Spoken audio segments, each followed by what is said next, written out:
On poursuit cette étude de la thermodynamique avec le dernier chapitre qui est consacré à l'étude des systèmes ouverts.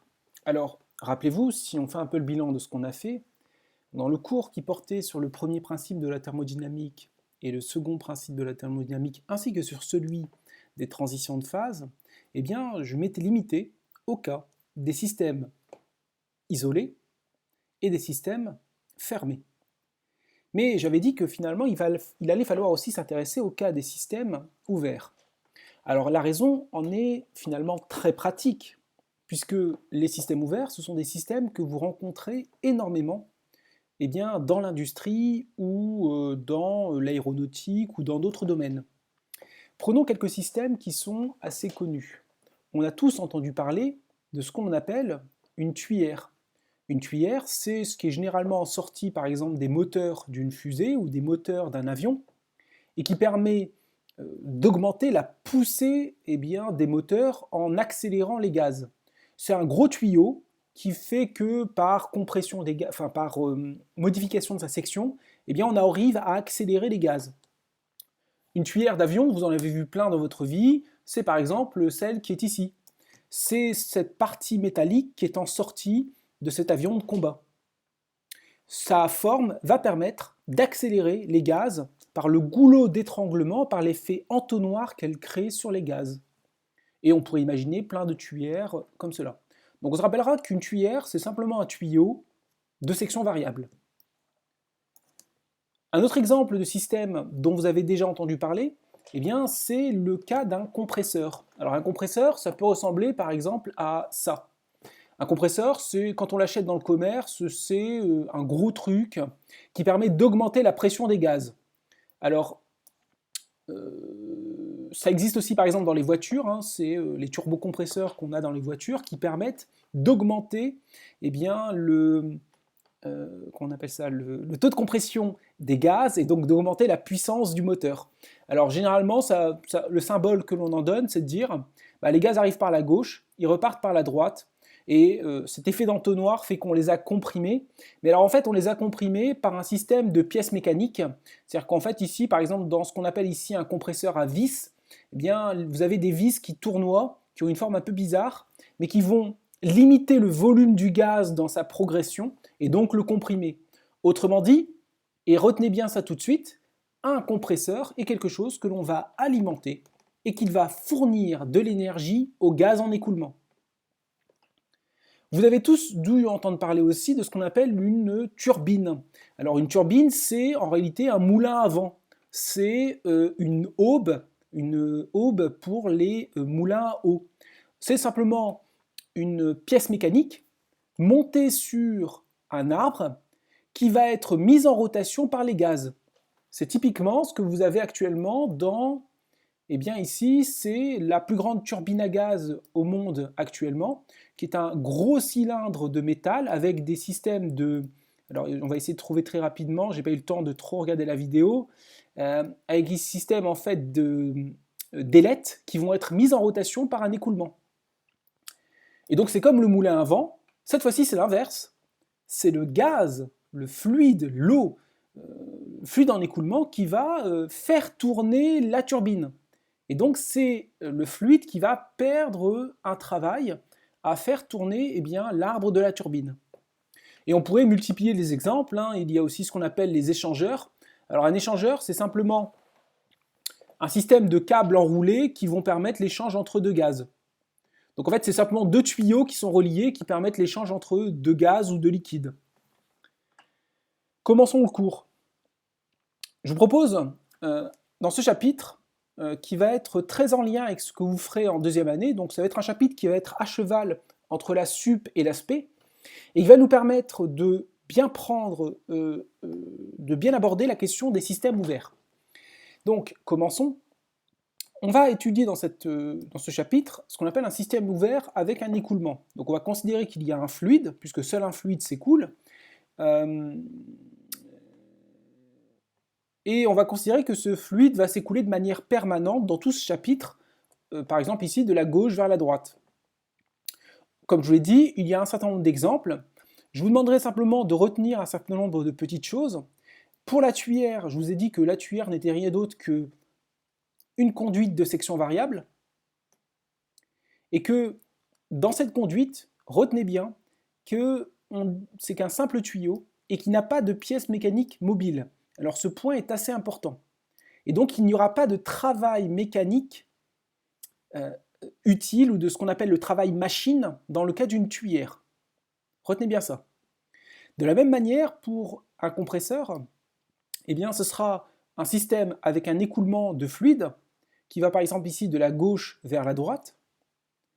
Et simplement ici, ce sont les pièces mécaniques mobiles, alors ici le système de vis, qui apportent de l'énergie au fluide. Autrement dit, ce qu'on appellera le travail massique machine ou travail massique utile du compresseur, ce sera positif. Puisque du point de vue de l'orientation qu'on verra, tout sera orienté du point de vue du fluide en écoulement. Et puis de la même manière, la turbine, je vous l'ai dit, c'est plutôt un système cette fois-ci qui va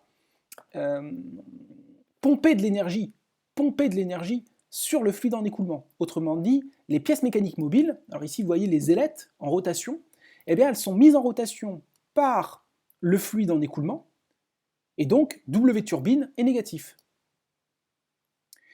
Dernier cas, le cas d'un échangeur. En fait, un échangeur, ce sont simplement finalement deux tuyaux en contact thermique. Il n'y a pas de pièce mécanique mobile, et donc il n'y a pas de travail mécanique de pièces mécaniques dans ce cas-là. Donc W échangeur sera prix nul. Retenez bien ça. Poursuivons. Maintenant, on va essayer de décrire cela. Alors, je vous propose simplement d'abord de décrire le système. Il y aura une petite démonstration que je ne vous demande pas forcément de faire en première année, qui est vraiment en programme de deuxième année. Ceux qui visent les meilleurs concours ont plutôt intérêt à la lire. Pour les autres, on pourra s'attacher au résultat final. Eh bien, je vais d'abord dire que pour un système en écoulement, je vais dire qu'il y a une entrée et une sortie. Alors ce système, finalement, je l'ai représenté de manière symbolique en disant que ici je note Z la cote, je mets G le champ de pesanteur, puisque ça peut avoir un effet, puisque vous savez par exemple que lorsqu'on considère des barrages hydrauliques, la dénivellation entre l'entrée et la sortie est justement quelque chose qui peut être utile. Donc, entrée-sortie, et vous voyez, j'ai mis ici SO. Alors SO, c'est ce qu'on appelle le système ouvert. Alors, pour délimiter le système ouvert, vous avez vu que j'ai mis des pointillés en disant que tout se passe comme si. Il y avait une surface de contrôle totalement imaginaire que j'ai posée moi-même qui me permet de délimiter le système ouvert. Quand le fluide va rentrer, le fluide va rentrer par ici, le fluide va rentrer par là, le fluide va passer par le système ouvert, mais finalement, la masse qui est présente dans le système ouvert ne sera pas toujours la même. Ce ne seront pas toujours les mêmes molécules d'air, par exemple, qui seront à l'intérieur du système ouvert. D'accord ?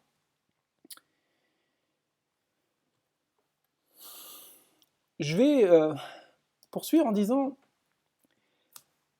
ici, vous remarquez qu'on a défini en physique pas mal de grandeurs extensives. On peut définir à l'instant T, pour ce système ouvert, la masse qui est présente. On pourrait la noter M à l'instant T. On pourrait noter aussi l'énergie interne à l'instant T, l'enthalpie à l'instant T, l'entropie à l'instant T.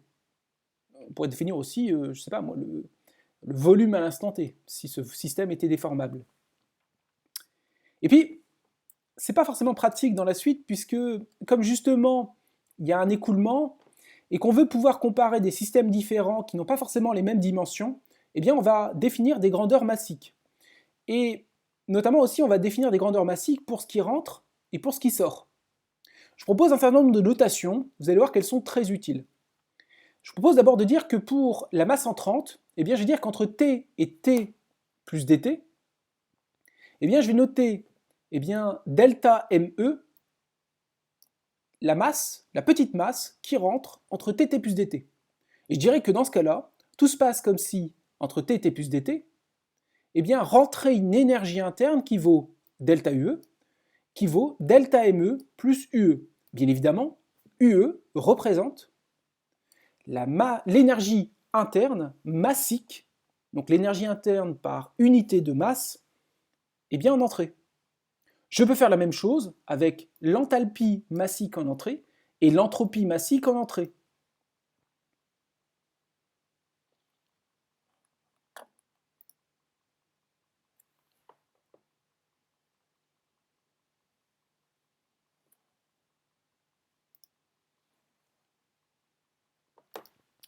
Poursuivons. Nature de l'écoulement. Alors, ce chapitre pourrait être facilement relié en SP avec un cours sur la mécanique des fluides. Pardonnez-moi, je reprends mes esprits. Un cours de mécanique des fluides. Sans rentrer dans les détails, on va simplement dire que on va considérer que les écoulements sont très simples, c'est-à-dire que ce qu'on appellera des écoulements parfaits, donc sans viscosité, sans perte par viscosité, et des écoulements incompressibles homogènes, autrement dit, des écoulements pour lesquels il n'y a pas forcément de variation de la masse volumique. Alors, je mets ça en stand-by parce que c'est vraiment le cours de deuxième année et ce ne sera pas du tout l'objet ici de ce chapitre-là. Je poursuis. Nous allons prendre aussi un autre nombre de notations. On pourrait noter VE, vecteur vitesse VE, qui est la vitesse de l'écoulement en entrée. On pourrait noter ZE, qui est la cote de la masse entrante. On pourrait noter PE, la pression de l'écoulement entrant. Et je peux lui donner un autre nom. C'est ce qu'on appelle la pression d'admission. C'est la pression avec laquelle est admis le fluide dans le système ouvert. Donc la pression d'admission. Je pourrais noter aussi de la même manière ρE, qui est la masse volumique en entrée, et je pourrais noter 1 sur ρE, qui est bien sûr le volume massique en entrée. Je peux faire exactement la même chose pour les grandeurs en sortie, avec finalement une notation avec un indice S. Je vous laisse lire tout ça. Une petite remarque, bien évidemment, par exemple, si je considère l'enthalpie, eh bien l'enthalpie massique en sortie, c'est l'énergie interne massique, plus, alors c'est pas PV, c'est PV divisé par la masse, ce qui devient pression en sortie divisé par masse volumique en sortie. J'ai expliqué d'où ça vient juste ici. Maintenant, je vais faire un point.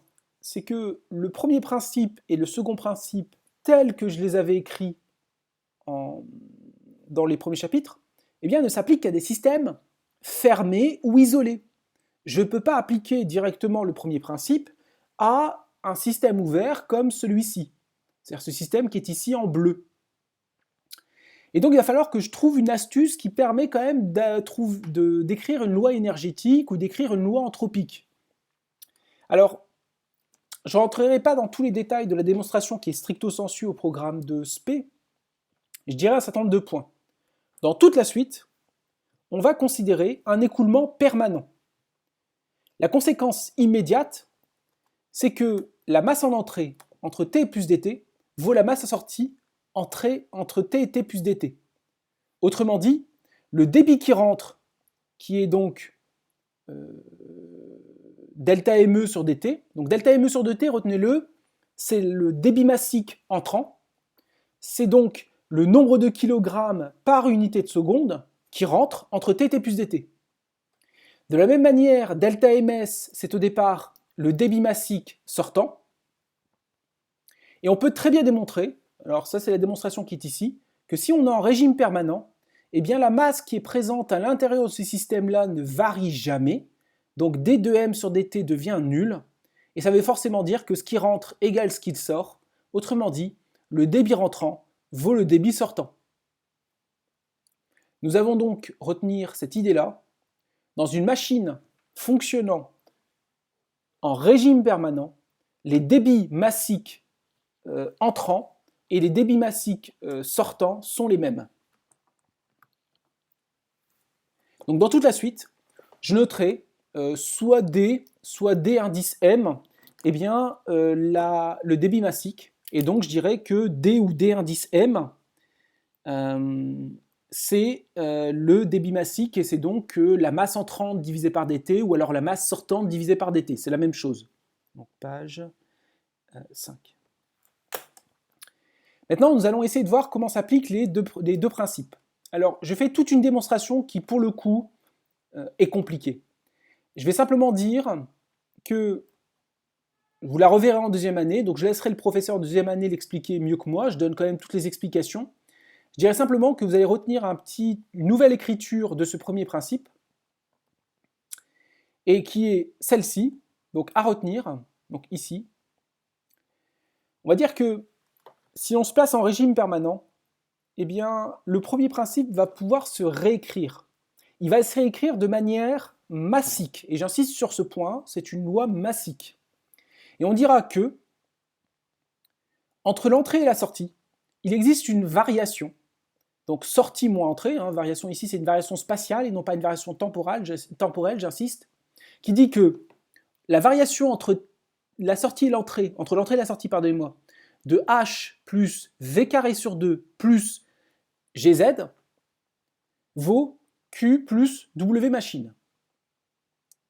Alors, je vais maintenant expliquer l'origine de chacun des termes, ce qu'ils signifient, et puis ce que vous devez en comprendre.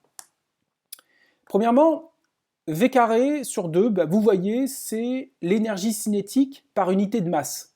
En fait, c'est la différence ici, vous voyez que Vs carré sur 2 moins Ve carré sur 2, c'est la différence qui existe entre la sortie et l'entrée de l'énergie cinétique par unité de masse. Alors, c'est macroscopique pour ce fluide. Donc, c'est la différence entre l'énergie cinétique des gaz sortants et l'énergie cinétique des gaz entrants. De la même manière, GZS plus moins GZE, la différence entre ces deux termes-là, c'est la différence d'énergie potentielle par unité de masse, alors c'est bien sûr l'énergie potentielle de pesanteur, entre l'entrée et la sortie. Donc c'est la différence grosso modo de dénivellation qu'il y a entre là et là. Alors d'ailleurs avec une belle coquille, oui une belle coquille ici en figure 7. Figure 7, j'ai interverti sortie et entrée. J'ai interverti ZE et ZS. Donc figure 7. De la même manière, ici petit q, c'est le transfert thermique par unité de masse. En fait, c'est le transfert thermique que reçoit le fluide lorsqu'il passe de la gauche à la droite par unité de masse. Et c'est bien sûr le transfert thermique qu'il reçoit de la part de l'extérieur. Donc s'il reçoit effectivement de la chaleur, c'est positif. S'il en perd, c'est négatif. Et donc c'est bien sûr du point de vue du fluide en écoulement. J'insiste, le système qu'on étudie, c'est le fluide en écoulement. Et de la même manière, W machine. Alors W machine, je vais pouvoir insister sur un point, c'est que je donne ici toute une explication pour dire qu'il y a plein de travaux qui apparaissent, mais que dans les cas généraux, il y en a 3. Il y a ce qu'on appelle le travail des forces pressantes au moment de la sortie, donc au moment de l'échappement. Et en fait, on peut comprendre très naturellement que le gaz va devoir pousser, enfin le gaz pour sortir va devoir pousser ce qui est devant lui. Donc il va perdre de l'énergie pour s'échapper. Et c'est pour ça que je dis que dans ce cas-là, on obtient ici un travail d'échappement qui est négatif, puisque le système doit fournir de l'énergie lors de cet échappement. De la même manière, il y a un travail des forces pressantes lié à l'admission des gaz, et dans ce cas-là, c'est facile, c'est pour le système en écoulement, eh bien, ce qui est avant, le système en écoulement, le système ouvert, va recevoir de l'énergie de la part de la masse entrante sous la forme d'une force pressante. Et donc, il va gagner de l'énergie. Il est poussé, le système ouvert ici est poussé par la masse entrante. Donc il y a un travail d'admission qui est positif. Et puis enfin, il y a tout le reste. Alors tout le reste, c'est ce qu'on appelle en physique généralement les pièces mécaniques mobiles, c'est-à-dire ce que je vous expliquais juste avant, c'est tout ce qui n'est pas les forces pressantes. Et donc c'est par exemple le fait que le fluide va recevoir ou fournir un travail sur les ailettes ici en rotation, sur les vis ici en rotation. Et donc c'est ce qu'on appelle W machine, aussi appelé souvent W utile, c'est-à-dire que c'est ce qui est utile, en ce sens que c'est tout ce qui n'est pas le travail des forces pressantes. Et donc c'est un travail massique utile, travail massique utile, c'est un peu difficile à dire. Et donc ici, W machine. Et vous pourriez me dire, mais alors c'est bizarre, Je ne comprends pas. Où se trouve ici le travail des forces pressantes d'admission et le travail des forces pressantes d'échappement? Alors, ils sont là, c'est simplement qu'ils sont cachés. Ils sont cachés dans l'enthalpie. C'est-à-dire que ici, dans la démonstration, j'explique qu'à un moment, on va pouvoir passer de US, par exemple, à US plus, alors par exemple ici c'est ce terme-là, ça va faire un truc du style, eh bien US plus PS sur OS qui devient HS. Alors d'ailleurs je détaillerai cette démonstration un peu plus, à détailler. Autrement dit, le travail des forces pressantes, il est là, il est caché dans H. Ça permet de revenir sur un point que j'avais déjà donné, c'est que H est utile parce qu'il permet de s'affranchir du travail des forces pressantes. C'est qu'en fait, la variation de H va contenir en partie, alors essentiellement dans le cas d'une transformation monobar, isobar pour un système fermé, et ici, dans tous les cas, elle va contenir, elle va masquer la présence en fait des travaux des forces pressantes. Ils sont là, simplement ils sont cachés. Et comme en fait je ne m'intéresse pas vraiment au travail des forces pressantes, je m'intéresse par exemple au travail de la turbine, au travail en fait de la tuyère, du compresseur, eh bien j'ai pas besoin de m'intéresser en fait à U, je vais m'intéresser directement à H, comme ça je ne prends pas en compte le travail des forces pressantes. Et d'ailleurs en fait je l'avais un peu plus détaillé, je l'avais déjà détaillé, c'est là. Donc la démonstration est un peu plus claire ici, je vous laisserai lire. Donc à retenir. Poursuivons. On peut, alors en sup, ce théorème est admis, en sp il sera démontré. Donc en sup, vous pouvez l'admettre, vous essayez surtout de vous intéresser à la signification de chacun des termes. C'est généralement la première question d'un oral qui porte sur ce type de sujet, si on vous demande, exprimer le premier principe pour les systèmes ouverts, autrement appelé premier principe industriel, en donnant la signification de chacun des termes. Vous devez donner la signification que je viens de vous donner, W machine et ainsi de suite. D'accord ? Poursuivons. Cette formulation, je peux la réécrire. Alors ici, si je multiplie tout par le débit massique, eh bien, je vais arriver très naturellement à cette formulation-là. Ici, c'était une formulation où tous les termes s'exprimaient en joules par kilogramme. C'était des énergies par unité de masse. En multipliant par le débit massique, tous les termes deviennent homogènes à des puissances. Donc c'est la puissance à l'instant T reçue par le fluide de la part de la machine, la puissance à l'instant T reçue par le fluide présent dans le système ouvert de manière thermique à l'instant T, et ainsi de suite. Et donc dm, c'est le débit massique. Donc c'est delta m sur dt, hein, c'est la masse transvasée entre l'entrée et la sortie, par unité de temps. Voilà. Alors on peut faire un certain nombre d'applications toutes simples. On peut par exemple prendre un cas de tuyère. Alors si je prends une tuyère, je vous l'avais dit, une tuyère c'est un tuyau dans lequel il n'y a pas de travail machine, puisqu'il n'y a pas de pièce mécanique mobile. Auquel cas, le premier principe industriel s'écrit très simplement sous la forme, alors H plus Vs carré sur 2 moins HE plus VE carré sur 2 égale Q tuyère. Alors ici, j'ai aussi négligé la dénivellation, en disant par exemple ma tuyère, elle est horizontale, donc il n'y a pas de variation de l'énergie potentielle de pesanteur. Si maintenant je considère que la transformation est adiabatique, elle se fait sans perte thermique, eh bien, il n'y a pas de transfert thermique. Autrement dit, dans cette tuyère adiabatique, la variation d'énergie cinétique vaut en valeur absolue la variation d'enthalpie. Un autre exemple, je vous laisserai le lire, on pourrait écrire un premier principe industriel pour une turbine. Et pour une turbine, donc comme celle-ci, alors je vais essayer de la retrouver, comme celle-là, donc une turbine ça ressemble à ça, donc c'est un gros, c'est ici avec les ailettes qui sont mises en rotation, hein, c'est un moulin à vent une turbine, hein, c'est un moulin à vent ou un moulin à eau.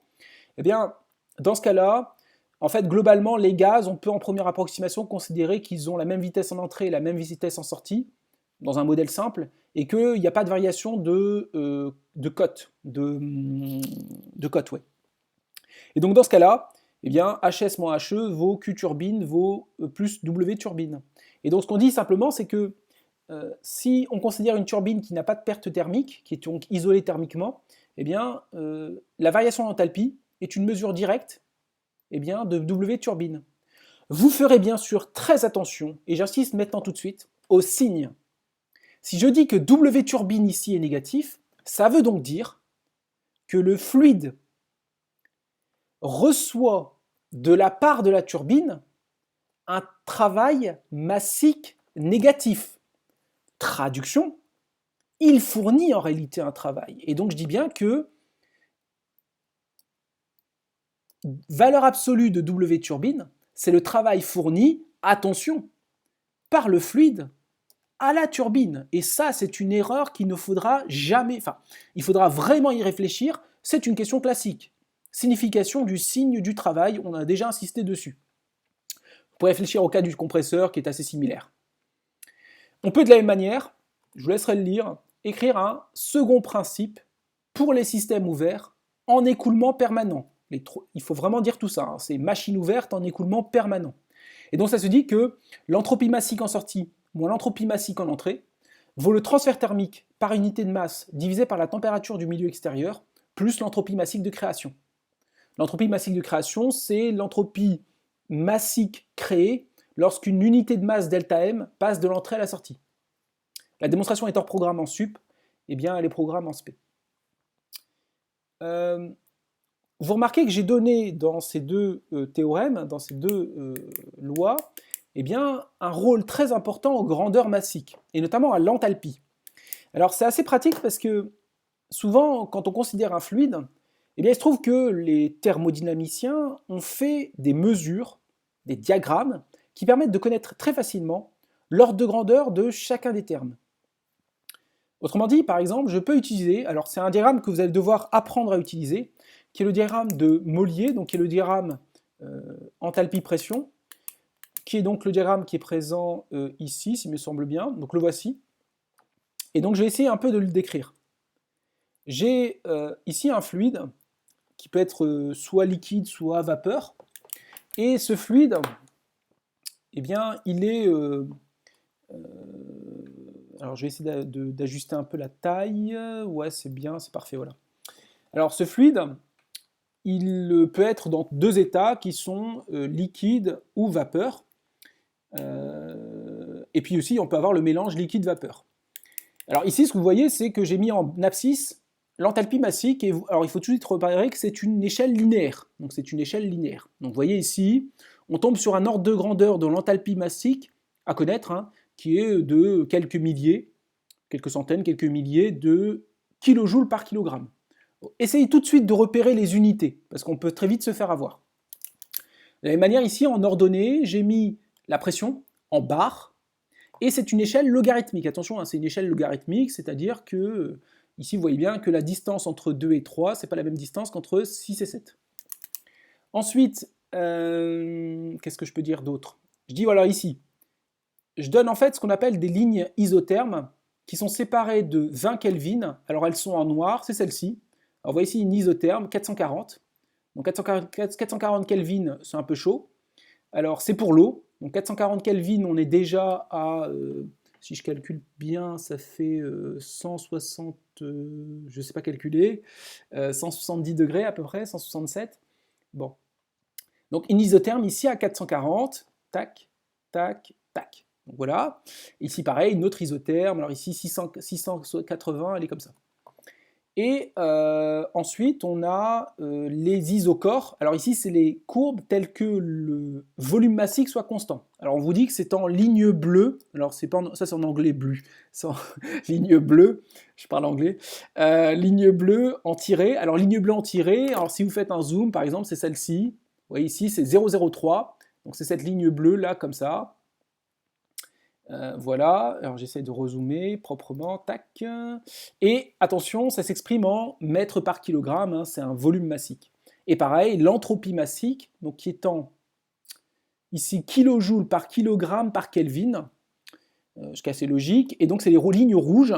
Alors vous voyez ici, par exemple, j'ai la ligne 5, ici qui est là, c'est une isentrope ici. Et alors, je vous laisse faire l'exercice qu'on vous donne, je vais quand même vous donner quelques indications. Alors j'oublie aussi un point, c'est que je vous ai donné aussi ce qu'on appelle les isochores, je reviendrai dessus dans quelques instants. Alors très naturellement, si vous comprimez un gaz, si son volume est très faible, eh bien vous obtenez un liquide, donc le liquide est là, donc le liquide est à gauche. Alors à droite, dans cette zone-là, on va se mettre à peu près là, dans cette zone-là, c'est la vapeur sèche. À l'intérieur, vous êtes dans le mélange liquide-vapeur. Ici, il y a bien sûr ce qu'on appelle le point critique. Et en fait, l'isotherme critique, elle est à peu près là, elle ressemble à ça. Et donc ça veut dire qu'au-delà de l'isotherme critique, vous êtes dans ce qu'on appelle l'état hypercritique, hein, qui est un état un peu bizarre, où vous n'arrivez pas à distinguer le liquide de la vapeur. Hein. C'est un état en fait en plus assez chaotique, donc on ne rentrera pas dans ces détails-là. Je vous laisse faire l'exercice qui est de dire très simplement, donnez les caractéristiques du point critique. Il suffit de lire le diagramme. Quelle est la pression d'un liquide juste saturant, ainsi de suite. Alors ce diagramme, il est vachement utile. Alors vous voyez aussi qu'en plus je vous donne les isocorps, les isotitres, pardonnez-moi. Donc ici par exemple, si je prends la 0,4, c'est-à-dire qu'en ce point-là, j'ai 40% de liquide pour 60% de vapeur. Et bien sûr, si je suis là, mettons, j'ai 80% de vapeur. Alors je vous ai d'ailleurs donné les réponses. On a quasiment fini ce chapitre. Alors pourquoi ce diagramme est utile? C'est que vous remarquez par exemple que dans le cadre du compresseur, on obtenait que W compresseur valait HS moins HE.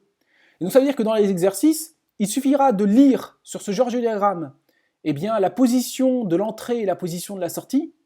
En faisant la différence entre les deux, qui est simplement une lecture sur le diagramme, vous avez directement l'estimation du travail massique. Donc vous voyez que c'est vachement utile. Je finirai sur un dernier point qui est la généralisation. Alors cette généralisation sera refaite en deuxième année. En réalité, ce qu'on peut démontrer, c'est que on peut, pour toute grandeur extensive, montrer que, alors c'est au programme de deuxième année, que la variation pour un système ouvert, ça vaut la variation pour un système fermé, plus le flux entrant algébriquement. Alors il y a un exemple emblématique de cela, c'est ce qui se passe par exemple pour un système ouvert. Donc supposons par exemple que je considère une fusée qui dégage des gaz, et donc je dirais que la variation de quantité de mouvement de la fusée, qui est ici le système en bleu, ou en violet, ça dépend si on est daltonien, comme moi, égale la variation de la quantité de mouvement par unité de temps pour le système fermé coïncident. Alors le système fermé coïncident, c'est le système dont on avait parlé un peu avant, qui était... Alors le système fermé coïncident, je vous laisserai le lire, mais c'est... peut-être que je suis passé un peu vite dessus. Le système fermé coïncident est défini comme étant à l'instant T la somme de la masse entrante plus le système ouvert, et la somme de la masse sortante plus le système ouvert à T plus dt. Donc à T, je me suis mal exprimé, je recommence. À T, le système fermé coïncident, c'est ça plus ça. À T plus dt, c'est ça plus ça.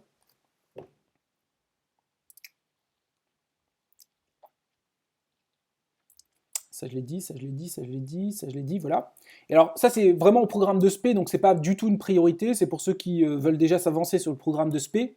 La question c'est, bien évidemment, la variation de la quantité de mouvement d'un système fermé, c'est ce qu'on avait étudié au début de l'année. Ça s'appelle la loi de la quantité de mouvement, et donc c'est la somme des forces extérieures. Et donc on dira que pour un système ouvert, variation de la quantité de mouvement par unité de temps, ça vaut la somme des forces extérieures plus le flux entrant algébriquement. Alors un exercice ultra classique de cela, c'est d'établir l'équation qui donne le mouvement d'une fusée sous l'effet de sa propulsion. Et on peut déterminer d'ailleurs ce qu'on appelle la poussée des moteurs, la poussée de la fusée, comme étant quelque chose qui est proportionnel à la vitesse d'éjection des gaz par rapport à la fusée, fois le débit massique. Voilà.